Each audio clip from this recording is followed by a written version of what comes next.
এই প্রথম শিক্ষা সফরে যায় শিক্ষা পেল বাংলাদেশ। শিক্ষা নিতে গিয়ে 2 ম্যাচ হেরেছে এবং শিক্ষা শেষে তারা যে রেজাল্টটা পেয়েছে সেটা হচ্ছে আজকের জয়। 10 উইকেটে জয় লাভ করেছে বাংলাদেশ। তো আসলে এবারকার যে শিক্ষা সফরটা ছিল, শিক্ষাটা সঠিকভাবে তারা নিতে পেরেছে বলেই আমরা শেষের ম্যাচটা এত ভালো ব্যবধানে জিততে পেরেছি। কিন্তু আজকে আফসোস করতে হয় লিটন দাসের জন্য। লিটন দাস বহুতই হয়তো বা মনে মনে বলতেছিল কোনো একভাবে সুযোগ পাইলে আজকে একটু কোনো মতো যদি ইনিংসটা খেলতে পারি তাহলে হয়তো বা বিশ্বকাপের প্রথম ম্যাচ থেকেই সুযোগ পাবে একাদশে। কিন্তু দুঃখের ব্যাপার, আজকে লিটন দাস ওপেনিং করতে নামেনি। ওপেনিংয়ে নেমেছিল সৌম্য সরকার, তানজিদ তামিম। তারা দুইজন মিলেই খেলা শেষ করে দিয়েছে মাত্র 10-11 ওভারের মধ্যেই। তো এখন কথা হচ্ছে তারা দুইজন ফিক্সড, তারা দুইজন বিশ্বকাপের শুরু থেকেই খেলবে, একাদশে থাকবে। লিটনকে হয়তো বেঞ্চে বসে থাকতে হবে। লিটনের জন্য খুবই একটা স্যাড নিউজ এটা, কেননা সে সারা জীবন অফ ফর্মে থেকেও তিনি একাদশে চান্স পাইছে। এই প্রথম হয়তো বা একাদশের বাইরে আবারও থাকতে হচ্ছে বিশ্বকাপের মঞ্চে।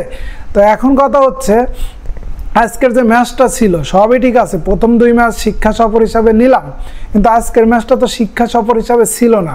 তো আজকে তো জিতবো এরকমের একটা ছিলই ভাবসাব। কিন্তু আজকেও টসে জিতে কেন আমাদের ক্যাপ্টেন আজকেও ফিল্ডিং নিল? মানে আমাদের ক্যাপ্টেন সাহেবের মনে এখনও ভয় আছে, হয়তো কোনো দুর্ঘটনা ঘটতেও পারে। মেবি আগে যে ব্যাট করে শিক্ষা যে অর্জন করছে সেটার যে খেল দেখাবে সেটা আসলে তার মাথায় নেই।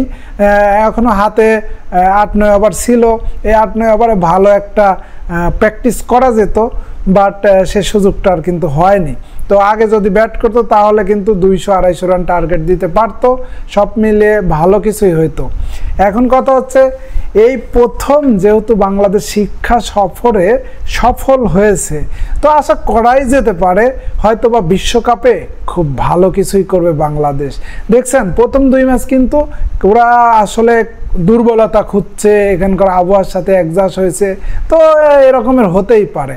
তো ইউএসএ কে ছোট দল ভাবা এটা বোকামি। টি-20তে সব দলই সমান, তো এটা আমাদের ক্যাপ্টেনের কথা বা ক্রিকেটের ভাষা এটাই বলে।